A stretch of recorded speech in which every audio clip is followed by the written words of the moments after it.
He thought he had left the chaos behind, a former Marine living quietly with his loyal German shepherd in the cold mountains of Colorado. But one evening, everything changed. His dog wouldn't stop barking, leading him to a wrecked car at the edge of a cliff, and inside, a man barely clinging to life. What began as a simple act of rescue soon unfolded into a story of betrayal, faith, and a miracle that only God Himself could have written. Stay with me till the end, because what happens next will remind you that miracles still walk among us. If you believe in kindness, in second chances, and in God's mysterious ways, please hit subscribe, leave a comment, and share this story so more hearts can feel the light of hope. Thank you for being here, and may God bless you and your family always. The wind coming down from the Rockies carried a sharp bite, rolling through the golden aspens and the scent of pine. It was early autumn in the highlands of Colorado, the kind of cold that settled in the bones and whispered of the long winter to come. The nearest town, Pine Hollow, lay 20 miles away, a scattering of weathered buildings clinging to the mountainside like stubborn memories. Up here, the world was quiet except for the wind, the rustle of dry leaves, and the faint echo of distant ravens. Ethan Cole adjusted the strap of his canvas jacket and took another steady step along the dirt path behind his cabin. At 42, he moved with the precision of someone who had spent years surviving chaos. His face was angular and rugged, lined by the years and the memories he rarely spoke of. A faint scar crossed his left eyebrow, a souvenir from a desert operation he no longer cared to remember. His beard was short, peppered with gray, his dark hair cut neat out of habit. Ethan's eyes, a stormy shade of blue, carried that quiet watchfulness common among men who had once seen too much. Though he had left the Marines 5 years ago, the military discipline still clung to him like a second skin. Walking a few steps ahead was Ranger, his 5-year-old German shepherd. The dog's coat shimmered with sable and black under the fading sunlight, muscles rippling with every movement. Ranger had been Ethan's companion since the last year of his service, a rescue dog trained for search and recovery. The bond between them ran deeper than words. They had saved each other more than once. The dog's sharp amber eyes scanned the path constantly, his ears flicking at every rustle in the woods. Their path curved toward a ridge that overlooked a steep valley. Ethan often came here on late afternoons, partly for patrol, partly for peace. The land had a way of quieting the noise that still haunted his nights. But today, something felt off. The air was still in a way it shouldn't have been. Even the birds had gone silent. Then, Ranger froze. His tail stiffened, his nose lifted, nostrils flaring.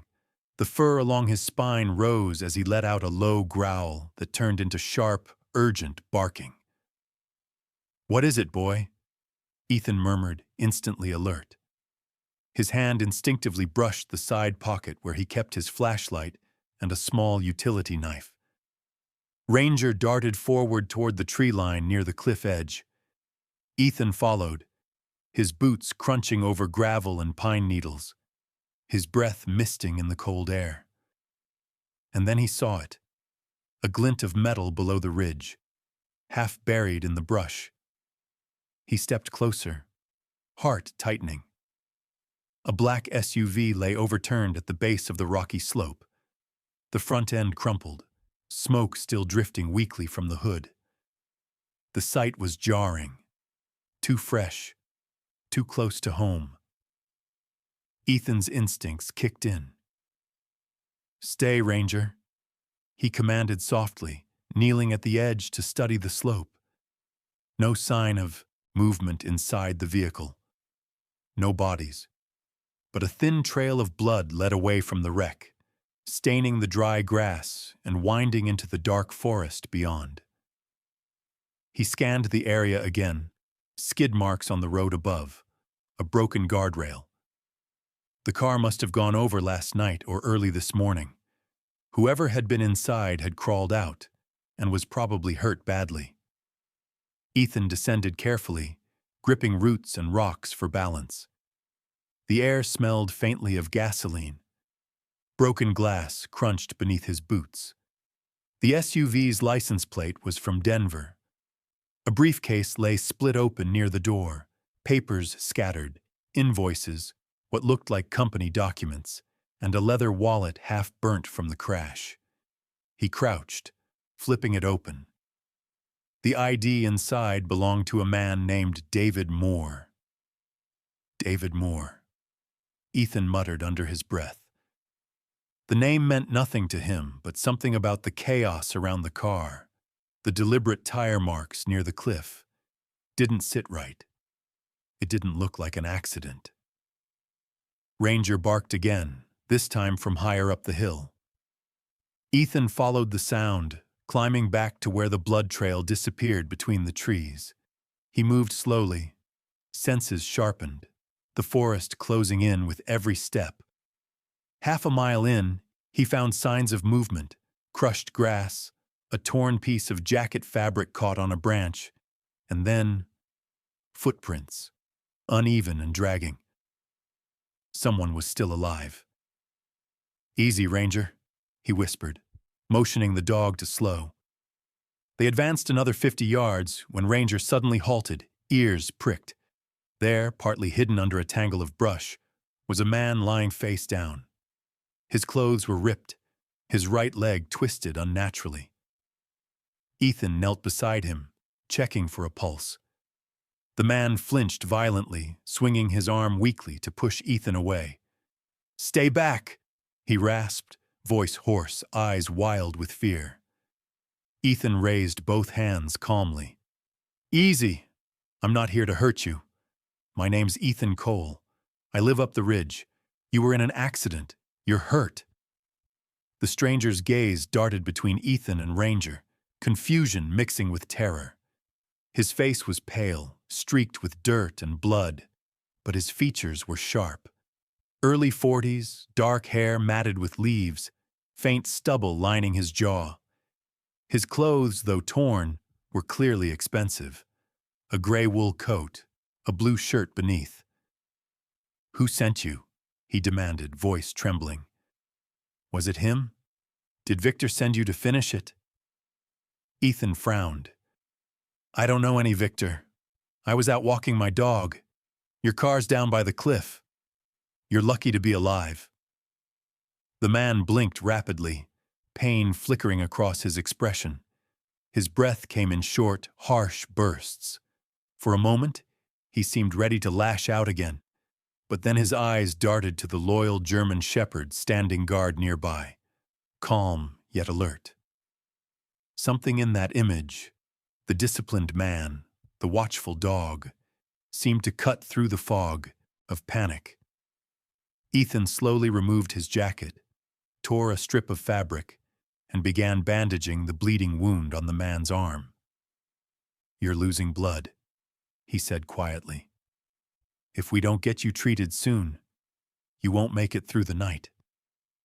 The stranger didn't answer at first. His hands trembled, eyes unfocused. Then, with a hoarse whisper, he said, "My name is David. David Moore." Ethan nodded. "All right, David, let's get you out of here." Ranger barked once as if to urge them onward.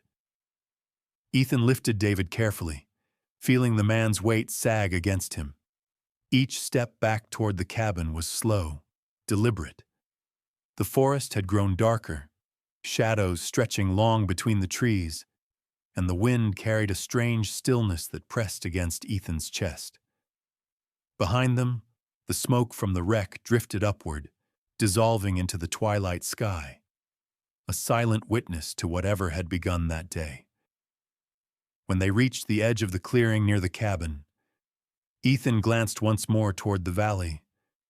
Something in his gut told him this was only the beginning, that the crash, the fear in David's eyes, and the name Victor were pieces of something far larger. He didn't yet know that by following that trail of blood, he had just stepped into a web of betrayal, greed, and survival, one that would soon test everything he thought he had left to protect. The cabin creaked softly as the mountain wind pressed against its wooden walls. The faint smell of smoke from the fireplace mingled with the metallic tang of blood. Ethan Cole knelt beside the couch, where the wounded man, David Moore, lay half-conscious under a wool blanket. The flickering firelight revealed his pale, sweat-slicked face, the bruise along his temple, and the deep gash on his left arm that Ethan had cleaned and wrapped in gauze. Ranger, the German shepherd, sat nearby, his sharp, amber eyes never leaving the stranger. Every so often, his ears flicked toward the forest outside, as if still uneasy about what they had found. Ethan poured hot water from a kettle into a chipped mug, mixing in a few drops of antiseptic and tearing a strip of fabric to clean the wound again. "You're lucky," he muttered. "If Ranger hadn't found you, you'd have bled out in another hour." David stirred, his voice weak but edged with suspicion. "You didn't have to bring me here." His gaze swept across the cabin, sparse but orderly, with shelves of canned food, military-issue gear, and an old rifle mounted above the mantel. "You live alone out here?" Ethan nodded once. "That's the idea." David tried to sit up but winced, clutching his ribs. "I need to contact someone." "Not tonight," Ethan interrupted, tone calm but firm. "You're in no shape to go anywhere. Whoever did that to you might still be out there." He glanced out the window, where the forest was swallowed in darkness. The moon cast a cold glow over the clearing, silvering the frost on the grass. "We'll talk when you've got some strength back." David's jaw tightened, but exhaustion soon overpowered defiance. He leaned back, eyes half closed. "Victor Hale," he whispered. "That's who did this? My business partner. My friend." His words trailed off, slurred by pain. Ethan said nothing, though the name settled uneasily in his mind. He recognized the tone, the bitterness of betrayal. He'd heard it before, from soldiers who'd been left behind, from men who'd trusted the wrong people. He sat by the fire, watching the logs crackle. The cabin felt smaller tonight, its quiet pressed tight around them. Around midnight, the sound of an engine drifted faintly through the trees, distant, muffled, then gone.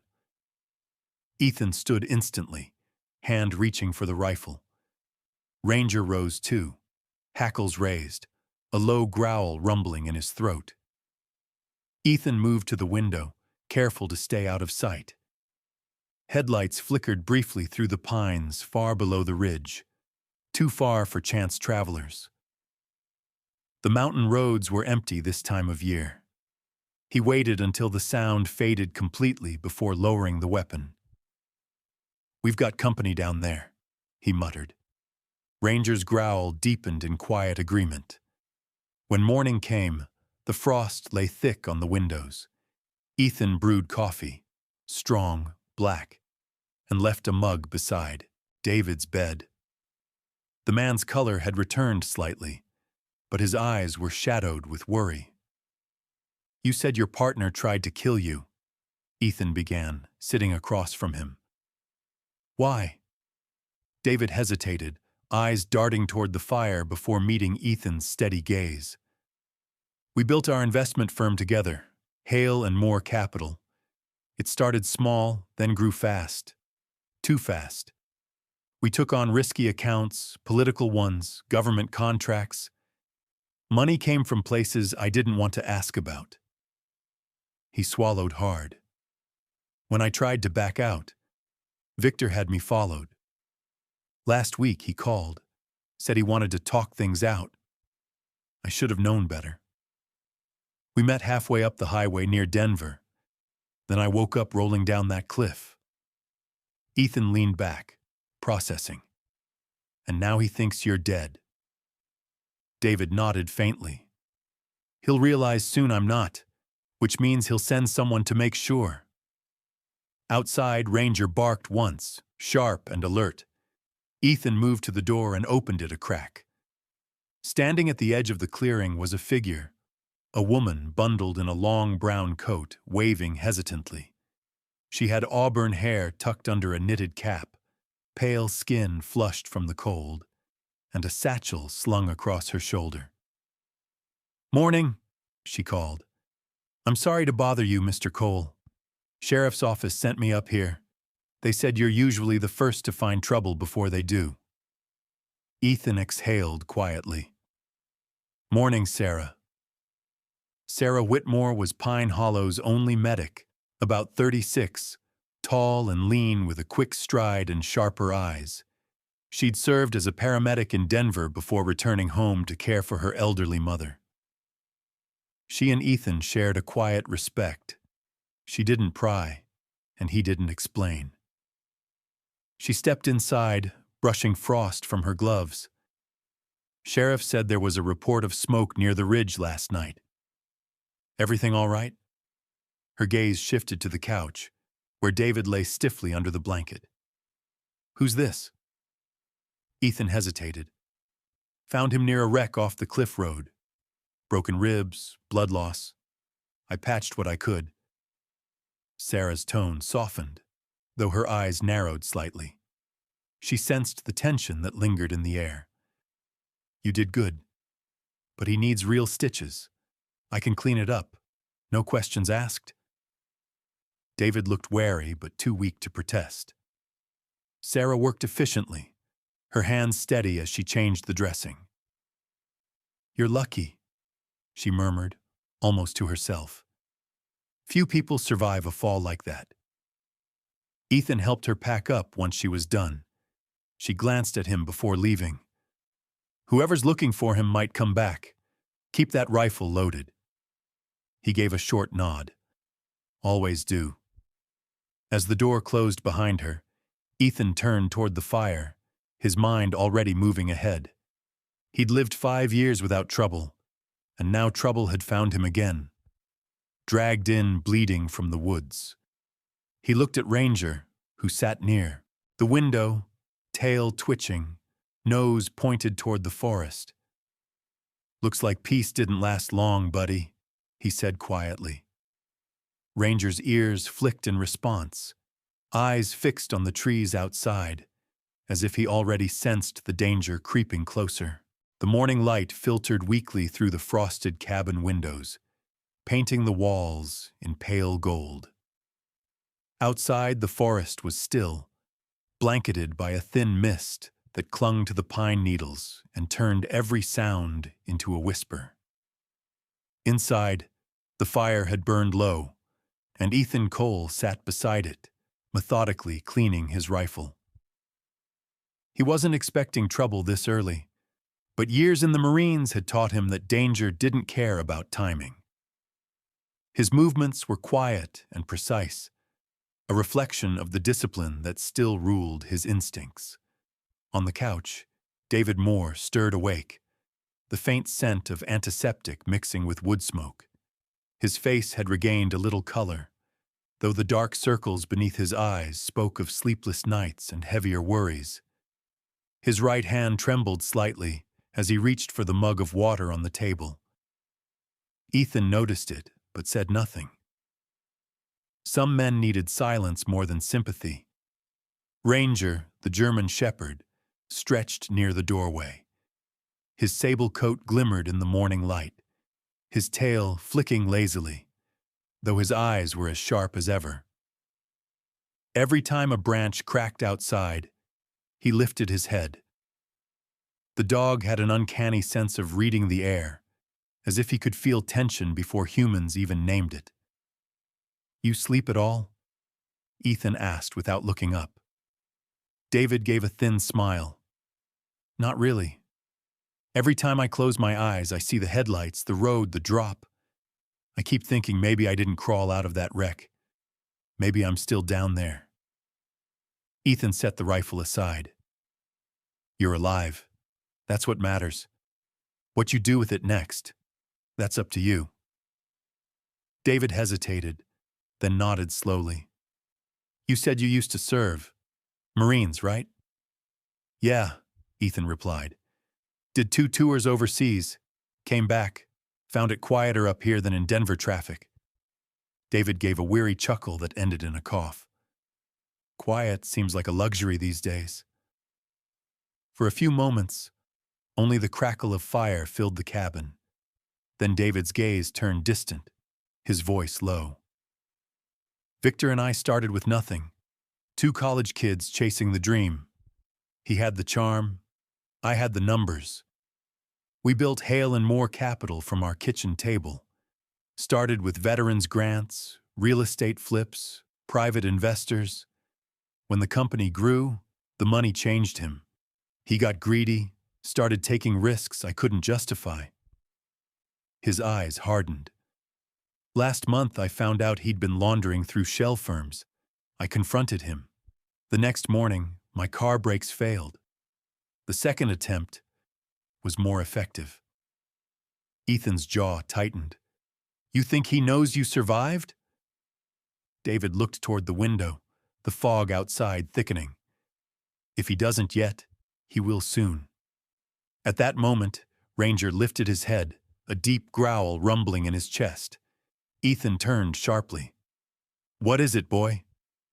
The dog stood, ears pinned forward, staring toward the tree line beyond the clearing. Ethan moved quietly, to the door, peering out. The mist made it hard to see. But there, a flicker of movement. A man was standing near the edge of the forest, half hidden behind a tree. Stay inside, Ethan muttered, loading a round into his rifle. He stepped out slowly, boots crunching over frost. Can I help you? He called. The man stepped forward, hands visible but tense. He was in his late 50s, broad-shouldered with a weathered face and silver hair that curled under a faded sheriff's hat. His coat bore the stitched badge of Sheriff Mark Ellison of Pine Hollow, a man Ethan hadn't spoken to in nearly 2 years. Morning, Cole, the sheriff said in a low drawl. Heard there was an accident up near your ridge. Any truth to it? Ethan lowered the rifle slightly, but didn't relax. You hear a lot of things, Sheriff. Ellison studied him with eyes the color of dark slate, cold but not cruel. He was the kind of man molded by small-town law enforcement, patient, skeptical, and used to seeing lies wear friendly faces. Deep creases lined his forehead, remnants of years spent chasing trouble through back roads and bars. That smoke last night wasn't from your firewood, he said evenly. You got something you want to tell me? Ethan hesitated. Just burned a few things in the pit. Nothing worth writing up. The sheriff's gaze drifted toward the cabin door. You've got someone inside? Ethan didn't answer. Ellison sighed, resting a hand on his belt. You know I like you, Cole. You keep to yourself, don't cause me paperwork. But if there's a man bleeding up here and you're hiding it, that makes us both liars, and that's bad business. Before Ethan could respond, the cabin door opened slightly, and Sarah's voice cut through the cold air. It's all right, Sheriff. He's alive. I checked him myself. The sheriff turned. Sarah Whitmore stepped out, her auburn hair pulled back, a scarf wrapped tight around her neck. Her breath came in soft puffs in the morning air. His name's David Moore. He's hurt but stable. Ellison frowned. Moore? The investor from Denver? The one who went missing 2 days ago? David appeared at the doorway, pale and leaning on the frame. Seems my disappearance didn't go unnoticed. Ellison's hand hovered near his holster, instinctively cautious. You'd better come inside and tell me why half the state's looking for you, Mr. Moore. Inside, the conversation turned sharp. David explained the betrayal, the attempt on his life, and the wreck. Ellison listened quietly, occasionally jotting notes in a small leather pad. When David finished, the sheriff nodded slowly. If half of what you're saying's true, then this Victor Hale's got deep pockets and long arms. You'll need protection. Ethan met the sheriff's eyes. He's staying here. For now. Ellison regarded him for a long moment before replying. You always did have a bad habit of picking the wrong kind of trouble, Cole. Then he tipped his hat toward Sarah and left, disappearing into the fog. When the sound of his truck faded, Sarah turned to Ethan. You just made yourself a target. Ethan's gaze drifted toward the forest again, where the fog was already thickening like a shroud. Wouldn't be the first time. Ranger lay at his feet, tail still, eyes unblinking. The silent sentinel in a world about to wake up to danger. The night descended over the Colorado Ridge like a slow tide of ink, swallowing the last hints of gold from the horizon. The forest around Ethan Cole's cabin was silent at first, too silent until the distant growl of engines broke through the stillness. Ethan set down his coffee, his expression tightening. The sound came from the valley road, then multiplied, more than one vehicle, their gears grinding as they climbed the mountain trail. Ranger's low growl vibrated through the room like a warning bell. The German shepherd stood near the door, tail stiff, amber eyes locked on the darkness beyond the window. David Moore, sitting by the fire, looked up, his face pale. They found me. His voice trembled despite his effort to sound calm.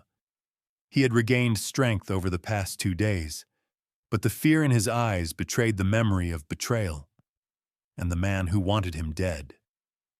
Ethan grabbed his rifle from the mantel and checked the chamber. Move. Now.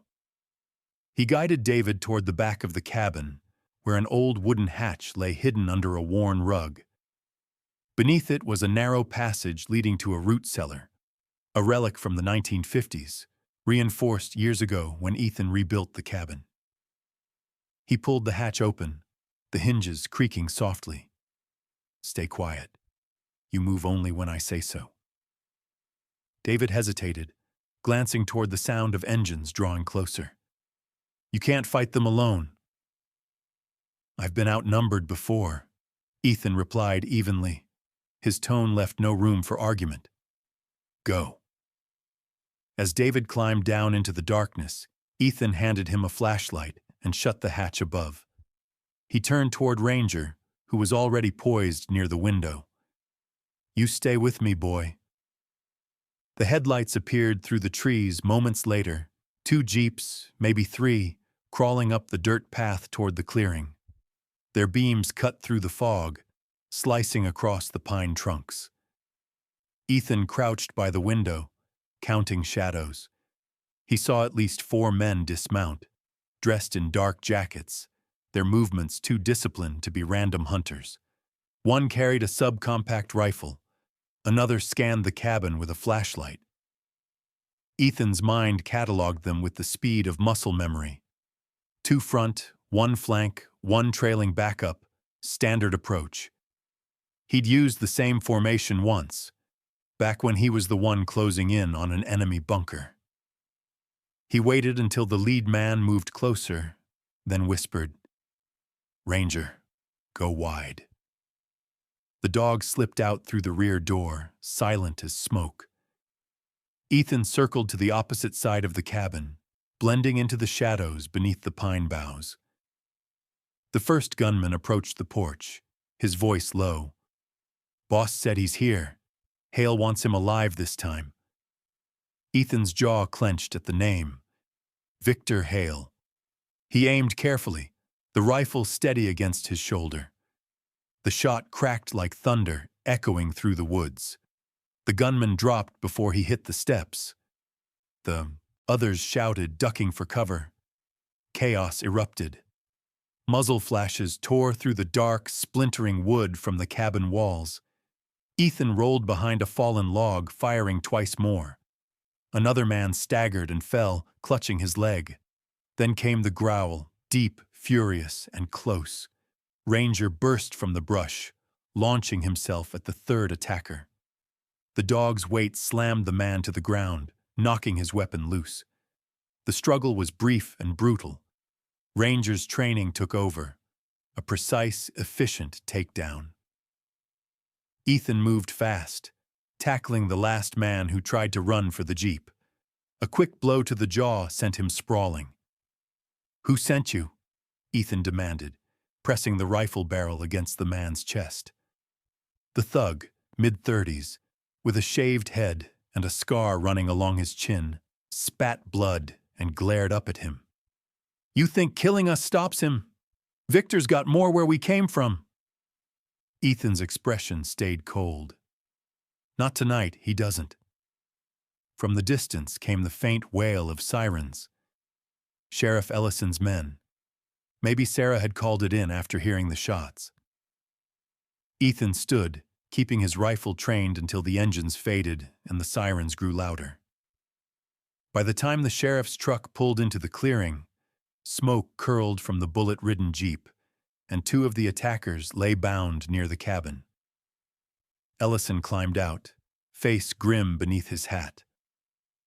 "Hell of a mess you made, Cole," he muttered, flashlight sweeping over the scene. "You planning to start a war out here?" Ethan lowered his rifle but didn't answer. Sarah appeared beside Ellison, wrapped in her long brown coat, eyes wide with worry. "Are you hurt?" she asked quickly. "Not me," Ethan said. He opened the cellar hatch and called down softly. "It's over, David." David emerged, pale and trembling, but alive. His gaze flickered between the sheriff, Sarah, and the bodies outside. "He sent them, just like before." Ellison crouched near the captured men. "You better start talking before I find a reason not to keep you breathing." One of them sneered, but stayed silent. The sheriff exhaled through his nose. "We'll take them down to the station. Maybe they'll loosen up after a night in the cell." Ethan's voice was low. "They won't. They're hired guns. They'll keep quiet or disappear before morning." Ellison looked at him for a long moment. "You think this is over?" Ethan glanced toward the tree line, where the fog had swallowed the blood-stained snow. "No," he said quietly. "This was just the opening move." Sarah's hand brushed his arm briefly, a silent show of concern. "You can't fight an empire alone, Ethan." He gave a faint, tired smile. "Then it's a good thing I'm not alone." His eyes shifted toward Ranger, sitting beside the porch, muzzle still flecked with dirt, eyes glowing in the cold light. Somewhere far below, the mountain, the city lights flickered, and in an office window, Victor Hale would soon realize his mistake, that the man he tried to kill wasn't the one he should have feared. The snow that had once blanketed the Colorado Ridge was beginning to melt, forming thin silver streams that trickled past the rocks and into the valley below. The world had grown quieter since the gunfire, but silence here no longer meant safety. It simply meant the storm had shifted elsewhere. Inside the cabin, Ethan Cole sat at his worn wooden table, the morning light slanting through the window onto a pile of documents. Each page was a fragment of a truth too dangerous to ignore. Bank statements, encrypted emails, and contracts signed in Victor Hale's elegant but fraudulent hand. David Moore stood near the fire, shoulders tense as he scrolled through a laptop. His face looked older now, the sharp edges of fear replaced by grim determination. He had shaved, though faint stubble already shadowed his jaw. The bruises on his ribs had faded, but something in his eyes remained unsettled. A man who had survived but wasn't yet sure how to live again. "These are enough," David murmured, clicking through a set of files. Wire transfers, offshore accounts, dummy corporations. He built an empire on lies, and I helped him do it. Ethan glanced up. "Then it's time to undo it." David gave a hollow chuckle. "Easier said than done. He's got lawyers, politicians, the press. I've got a dogged ex-Marine and a medic with better instincts than most federal agents." Ethan's lips twitched slightly. That's more than most people start with. Outside, Ranger prowled along the porch, nose twitching as he tracked the faint scent of elk on the wind. The German shepherd had changed too, more watchful, a silent guardian who rarely left Ethan's side. His coat glistened in the sunlight, a streak of sable and black moving through the pale mist. The sound of approaching tires on gravel broke the morning calm. Ethan rose instantly, but this time the engine wasn't one he feared. The truck that pulled into the clearing bore the familiar insignia of the Pine Hollow Sheriff's Department. Sheriff Mark Ellison stepped out, heavy boots crunching over the thawing frost. He looked weary, eyes shadowed from long nights spent wrangling paperwork and reporters. Behind him climbed out a woman in her early 40s, Agent Claire Donovan, an FBI investigator sent from Denver. She was tall and poised, with short chestnut hair that curled neatly around her face and a look of calm focus that spoke of long experience. Her dark suit contrasted sharply with the rustic cabin backdrop. "Mr. Moore," she said, extending a hand. "Agent Claire Donovan, Organized Crime Division. Sheriff Ellison briefed me on the situation." David shook her hand cautiously. "You already know who I am, I suppose." "Enough to know that you've been very lucky," she replied, "and that if we move quickly, we can end this before anyone else gets hurt." She set her briefcase on the table, her movements precise, deliberate. Ethan watched her eyes as she studied the evidence. They were sharp, calculating, but not unkind. There was a weight in her demeanor, the kind that came from years of chasing men like Victor Hale through boardrooms and back alleys alike. After several minutes, she looked up. "These files are enough to start an indictment, but we'll need a public statement, something that forces his hand before he can bury it." David hesitated. "You want me to go on record?" "It's the only way," she said simply. "You built this company with him. You know where the bodies are buried, figuratively speaking." Ethan crossed his arms. "And if he still has men on his payroll?" Agent Donovan met his gaze. "Then we make sure he knows you're not alone." Over the following days, the cabin became a command post. David recorded his statement under the sheriff's supervision, while Sarah Whitmore drove back and forth from town, bringing food and medical supplies. Her auburn hair was often windswept from the mountain air, her expression a mix of worry and pride. She watched Ethan with quiet understanding, seeing the soldier's discipline return with purpose again. When the story broke, it spread fast. Major news networks ran the headlines. "Investor exposes corruption in Hale and Moore Capital." Cameras surrounded Victor's Denver estate. Federal agents raided his offices at dawn. The man who had once worn tailored suits and easy smiles was led out in handcuffs, his composure cracking beneath the flash of cameras. Back in the cabin, David watched the report in silence. The fire crackled softly beside him, the light flickering across his tired face. "It's over," he whispered. Ethan poured 2 cups of coffee, handing one to him. "No, it's finished. Over is something you choose when you stop running." A week later, the mountain returned to its usual rhythm.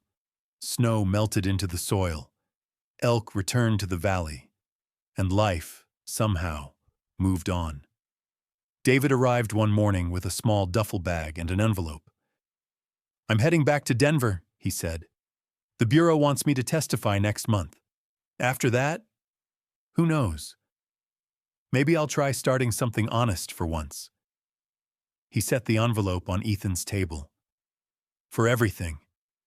You didn't have to risk your life for me." Ethan looked at the envelope but didn't touch it. "I didn't do it for you," he said quietly. "I did it because someone should." David smiled faintly, understanding. He knelt to pat Ranger on the head. The dog's tail thumped once, steady and strong. Then David turned and walked toward his waiting car, the sound of tires crunching over gravel fading into the distance. As dawn crept over the ridge, Ethan stepped outside with Ranger. The first rays of light touched the snow-capped pines, glinting like gold against the fading night. He breathed deeply, feeling the cold air fill his lungs. For the first time in months, there was no tension in his shoulders. Just the mountain, the morning, and the steady presence of the only companion who had never let him down. "Come on, boy," he said softly. "Let's go home." Ranger trotted beside him as they disappeared into the forest trail, leaving the echoes of the past behind. Sometimes, God doesn't send miracles wrapped in thunder or light. He sends them quietly, through ordinary people doing extraordinary things. Ethan didn't see himself as a hero. He was just a man who listened when his conscience spoke, who stopped when someone needed help, and who chose compassion over comfort. But that's where true miracles begin. Not in the heavens, but in the human heart. In a world that often feels cold and divided, maybe you are that miracle for someone else. Maybe a simple act of kindness, a small prayer, or a helping hand is all it takes to pull someone back from the edge. Because when we choose love over indifference, courage over fear, we carry a little bit of God's light into the darkest corners of this world. So if this story touched your heart, don't let it end here. Share it. Leave a comment about a time when you saw faith work in quiet ways. Subscribe to our channel so together we can keep spreading stories of hope, mercy, and the unseen grace that still moves among us. May God bless you, protect your family, and remind you, miracles are still real. You just have to look closely enough to see them.